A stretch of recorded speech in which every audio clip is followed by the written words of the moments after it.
manusia punya hati, hati yang perlu dipahami sehingga performanya lebih baik lagi. Segala sesuatu yang diawali dengan hati akan sampai ke hati, so hati-hati, jagalah hati. Selamat datang di Aku Hari Ini.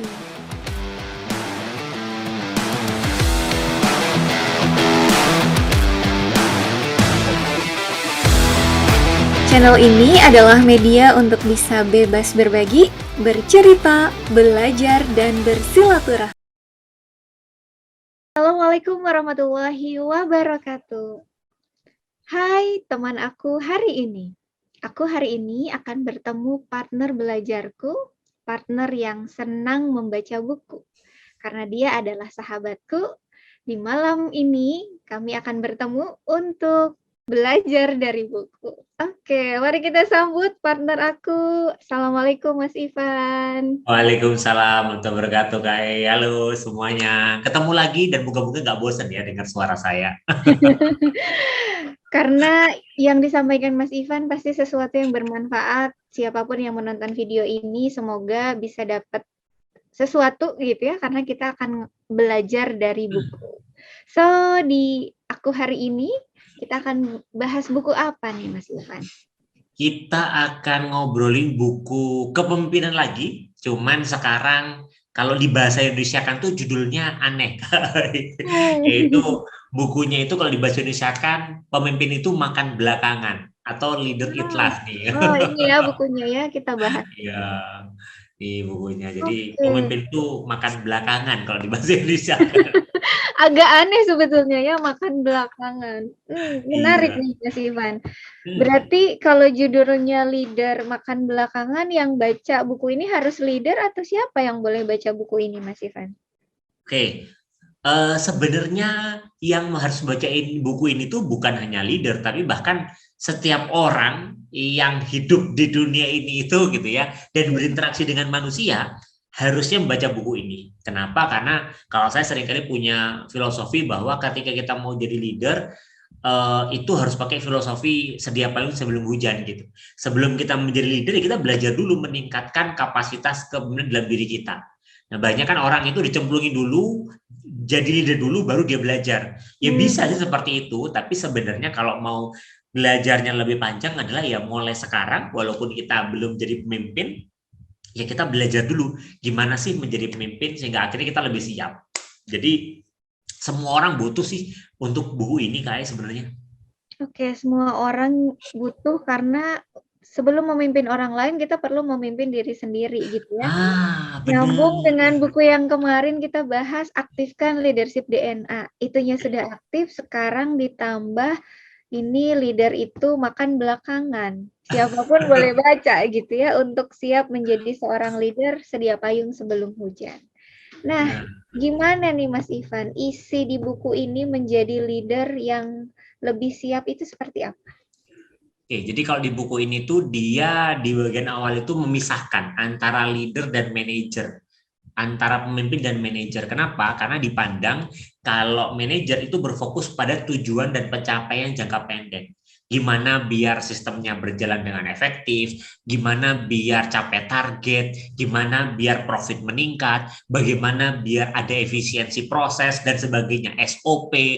Nah, itu adalah peran manajer. Nah, yang dipandang di buku itu adalah jangka pendek gitu. Tapi kalau kita mau mengelola sebuah organisasi dalam jangka panjang, kita nggak bisa hanya sekedar menjadi manajer, tapi kita perlu menjadi pemimpin. Pemimpin yang ya fokus pada orang, fokus pada manusia. Yang ini kalau saya lihat sebenarnya nyambung dengan judulnya. Makanya pemimpin itu makan belakangan. Artinya apa? Dia mendahulukan timnya. Timnya dulu yang dia fokuskan. Bahkan mungkin bisa jadi pemimpin itu ya berpikir belakangan tentang dirinya. Dia lebih berfokus pada tim saya itu gimana, tim saya butuh apa. Jadi mindset kepemimpinan itu yang kemudian mau disampaikan lewat buku ini. Oke, Mas Ivan, saya jadi menangkap kalimat tersirat gitu ya, bahwa leader makan belakangan itu yang penting timnya, berarti seorang leader ini perlu memiliki kemampuan atau sense of service ya, Mas Ivan ya? Ya, benar banget. Karena kalau pemimpin itu memberikan servis, secara nggak langsung nanti itu timnya pun akan memberikan servis buat pemimpin. Jadi nggak kebalik, saat ini kan ya tim itu menservis pemimpinnya. Nah, sebenarnya harusnya leader dulu menservis timnya, baru nanti timnya itu akan menservis leadernya. Dan itu juga dijelaskan di buku di bagian pertama. Di bagian pertama itu ada bab namanya kita butuh merasa aman. Jadi menceritakan tentang perang. Di sebuah perang itu ada tim darat, ada tim udara, ada tim dari headquarter atau kantor pusat. Nah, namanya tentara kan harus nunggu instruksi. Nah, suatu ketika si yang di tim di udara ini dia melihat ada bahaya di tim darat, tapi nggak ada instruksi dari atasannya, dari headquarter. Jadi dia kan kalau nggak ada instruksi buat nolong, ya akhirnya nggak bisa bergerak nih. Dia nggak boleh menjalankan pesawat tanpa instruksi. Nah, kemudian akhirnya karena nggak kunjung ada instruksi, si tim yang di udara ini akhirnya mengambil inisiatif. Dia akhirnya menolong tim di darat, jadi akhirnya dia ikut nembak lah pesawatnya itu untuk tim darat sampai akhirnya dia bisa menyelamatkan tim darat yang harusnya kalau dia nggak turun tangan gitu ya, ini akan mati nih tim darat semua nih, tentara yang di darat ini mati semua nih, tapi karena dia memutuskan tuh inisiatif, kemudian terjun dan ikut membantu tim darat, akhirnya dia bisa mengalahkan lawannya, cerita itu seperti itu. Dan kemudian diwawancara sama pihak di kantor pusat, kenapa kamu melakukan itu? Gitu. Kenapa kamu mau melakukan sesuatu di luar aturan gitu? Padahal kan belum ada instruksinya. Jawabannya seperti ini. Karena mereka pun akan melakukan hal yang sama untuk saya. Kalau saya sedang dalam kondisi sulit, mereka pun pasti akan melakukan hal yang sama. Akan fokus pada saya. Nah, ternyata dari sini kita bisa membayangkan bahwa ternyata ketika tim merasa aman, dia akan memberikan semaksimal mungkin energi, tenaga, effort dia untuk membantu timnya gitu. Jadi memang hubungan timbal balik ini yang kemudian dijadikan analogi tentang ya pentingnya pemimpin juga memberikan rasa aman dan memberikan support buat timnya karena akan kembali ke dia juga gitu. Ya, timbal balik ketika ngebantu orang dan dia juga terpanggil untuk saling membantu ya. Benar. Makanya kalau kita sering di perusahaan nih kan ya, mohon maaf di beberapa perusahaan kan ada ya yang akhirnya cuek gitu loh. Akhirnya nggak mau saling tolong. Kenapa? Karena nggak ada yang mau mulai. Dia ngerasa orang juga nggak akan mikirin aku, nggak akan nolongin aku. Akhirnya dia nggak mau nolongin. Akhirnya orang di sana juga sama nggak mau nolongin. Jadi nggak ada yang mau mulai memberikan servis.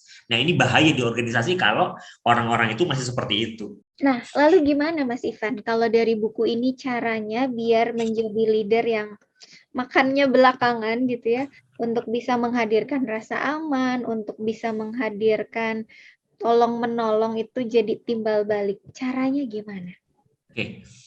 Kalau di bagian buku ini juga dibahas gimana caranya biar orang itu merasa aman adalah sesimpel gini, memperlakukan manusia seperti manusia.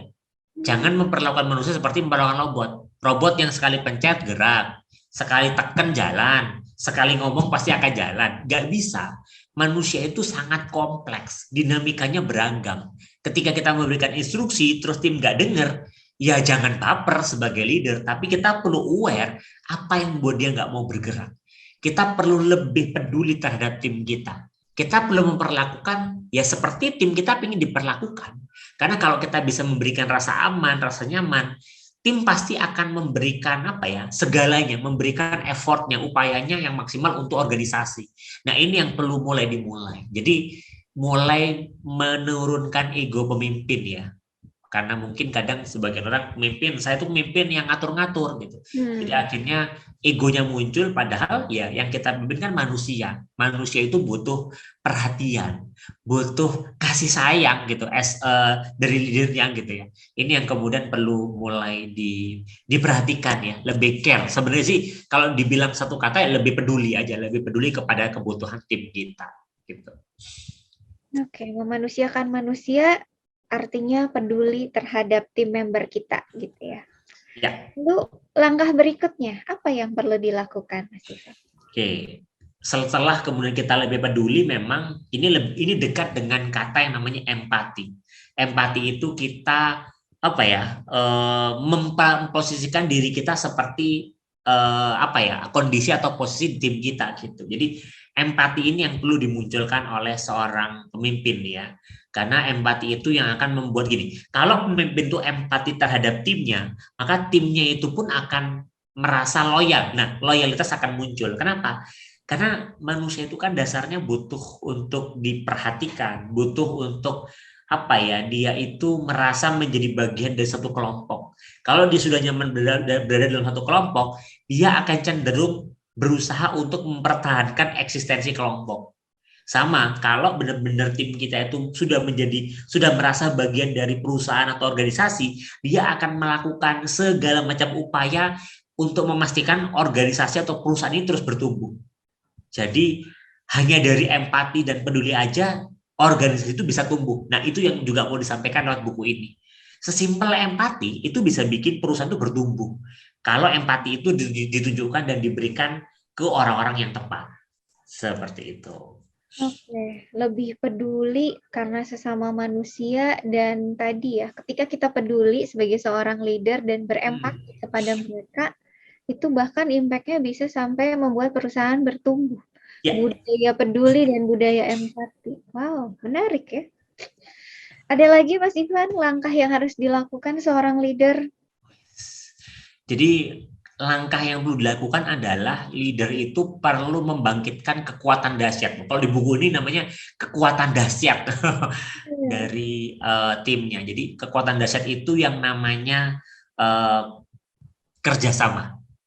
Karena gini, di buku itu dijelaskan bahwa manusia itu adalah salah satu makhluk yang bisa bertahan dari perkembangan zaman, perubahan zaman, dari zaman kalau di sini punya paleolitikum, zaman batu, sampai sekarang manusia itu masih ada loh. Dan kalau kemudian kita coba gali apa yang membuat kita itu bisa bertahan, jawabannya adalah karena kita bekerja sama, karena kita berada dalam satu kerumunan. Kerumunan ini yang akhirnya akan menguatkan diri kita.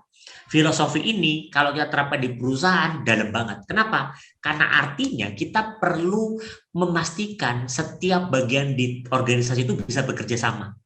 Kalau semua bagian di organisasi bisa bekerja sama dengan smooth, organisasi itu akan bisa bertahan apapun tantangannya. Perusahaan itu akan bisa beradaptasi apapun kesulitannya, apapun perubahan yang terjadi. Kenapa? Karena di dalamnya itu gandengan tangan semua, bukannya saling nyerang, bukannya saling dorong, bukannya saling sikut, tapi semua bekerja sama. Ketika perusahaan agak goyang dikit, akhirnya mereka akan berusaha memikirkan gimana caranya biar perusahaan bertumbuh.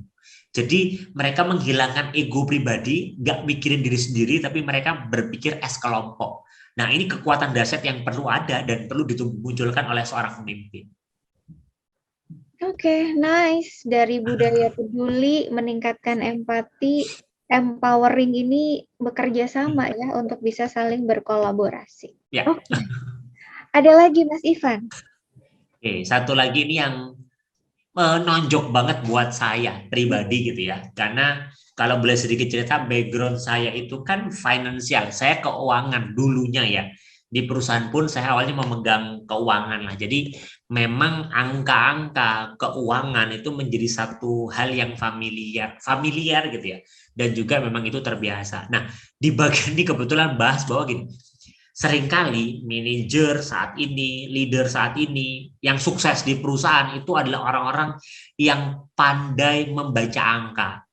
Tahu caranya mengolah keuangan, metrik investasi, bisa melihat instrumen-instrumen keuangan untuk pengambilan keputusan. Nah, yang itu akhirnya dia sukses gitu. Makanya kalau kita lihat banyak CEO perusahaan itu basicnya dari keuangan. Kalau kita lihat banyak yang itu dari basicnya keuangan, accounting. Karena dia dianggap jago bisa melihat data keuangan. Yang menurut saya benar, tapi buku ini bilang hati-hati. Hati-hati itu gimana sih? Karena kalau itu terus dilakukan, maka perusahaan itu akhirnya lebih berfokus pada menggunakan manajer. Jadi akhirnya orang-orang yang di puncak pimpinan itu adalah orang-orang yang berpikir sebagai manajer investasi uang-uang, angka-angka. Yang seringkali karena disibukkan dengan angka, metrik keuntungan, profit, dia bisa lupa pentingnya manusia di angka itu.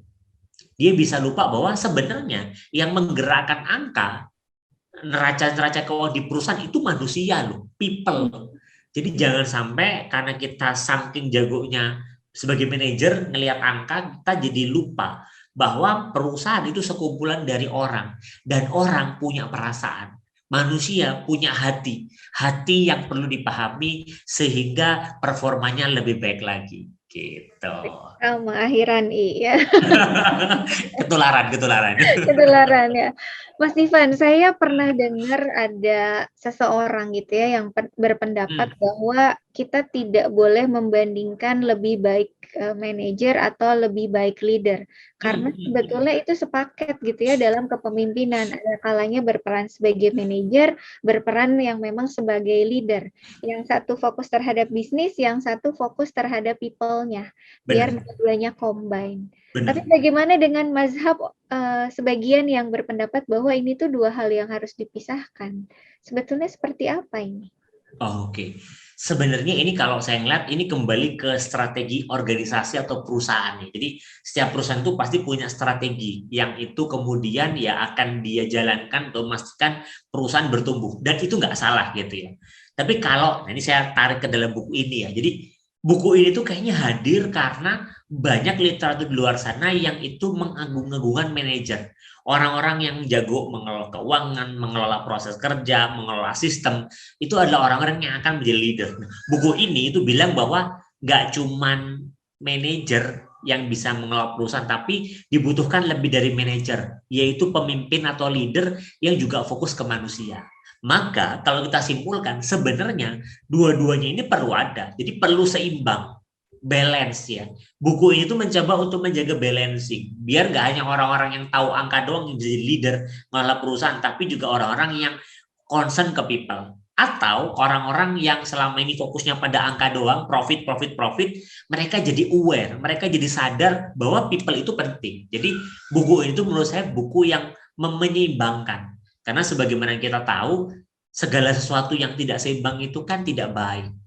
Nah, kalau sesuatu tidak baik di perusahaan, ya otomatis dampaknya pun akhirnya ya buat organisasi juga jadinya negatif kan gitu. Oke, nice. Mas Ivan, jadi closing statement dari buku ini, kesimpulan dari buku ini sebetulnya apa, Mas Ivan? Oke, kesimpulan dari buku ini sebenarnya ini adalah buku yang ngomongin bahwa kepemimpinan itu bukan hanya berbicara kekuasaan. Kita punya power di tangan kita sehingga kita bisa ngatur-ngatur banyak orang.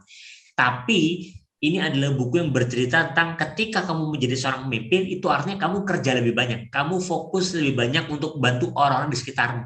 Bukan berarti kemudian kecanduan. Nah, kalau di buku ini ada topik tentang kecanduan pelayanan. Leader itu kadang kecanduan pelayanan. Sudah terlalu nyaman dibantu orang, ini tinggal ada yang support, ini support, itu sudah ada yang ngurusin. Sehingga akhirnya dia jadi gak peka. Maka di buku ini hadir untuk kemudian ya biar kita nggak kecanduan pelayanan tanpa kita sadari ya. Kadang-kadang mungkin kita nggak mau seperti itu. Kita nggak mau dilayani. Tapi kadang sistem yang membuat kita jadi seperti itu. Sistem yang membuat jadi terkesan kita ya enak banget ya dilayani terus gitu ya. Jadi ya namanya kecanduan itu kan sesuatu yang berbahaya. Kita terlalu sering disupport orang, dilayani orang pun akhirnya akan berdampak negatif terhadap diri kita. Mungkin kita jadi tergantung, kita jadi nggak mandiri dan sebagainya. Nah, di buku ini memang mengajak kita untuk yuk mulai sekarang jadi pemimpin yang fokus juga untuk memberikan servis. Makanya agak dekat dengan servant leadership ya konsepnya sebenarnya. Karena memfokuskan pada people. Kita fokus pada apa yang kemudian bisa menjadi value buat orang lain, apa yang bisa kita berikan untuk orang lain. Makanya di sini dibilang bahwa buku ini tuh buku yang tips dan trik bagaimana kita menginspirasi loyalitas atau membuat tim itu loyal dan juga bekerja sama lebih baik di dalam sebuah tim. Seperti itu, Kak. Oke, nice, Mas Ivan. Thank you banget buat sharing buku Leader It Last ya. Jadi makan belakangan itu karena mendahulukan anggota timnya, menjadikan manusia sebagai manusia gitu ya, people adalah harus di-treat sebagai seorang manusia. Dan saya mendapatkan 4 hal gitu ya. Yang pertama, menjadi leader yang bisa melayani itu harus bisa membangun budaya peduli. Yang kedua, tingkatkan empati. Dan yang ketiga, dahsyat ya, kekuatan dahsyat untuk berkolaborasi. Dan yang keempat, leader itu fokus berbasis data. Mungkin sebutannya adalah profit and loss gitu ya, kalau di bisnis. Harus basis on data, dan untuk menjadi leader yang melayani, hadirkan itu dari hati, karena pendekatan manusia itu dari hati ke hati. Segala sesuatu yang diawali dengan hati akan sampai ke hati, so hati-hati, jagalah hati ya. Asik. Jagalah hati untuk memberikan servis terbaik kepada Anda sebagai seorang leader, dan untuk memberdayakan tim bukan hanya menjadi manajer atau membedakan antara manajer dengan leader, tapi dua-duanya adalah bisa dikombinasikan gitu ya. Tinggal porsinya mana yang lebih seimbang agar kepemimpinan kita lebih maksimal lagi. Thank you banget Mas Ivan buat sesi hari ini. Semoga ada manfaatnya teman aku hari ini. Sampai ketemu lagi di episode berikutnya. Saya Aero Haila. Saya Ivan Dana. Sampai jumpa lagi. Assalamualaikum warahmatullahi wabarakatuh.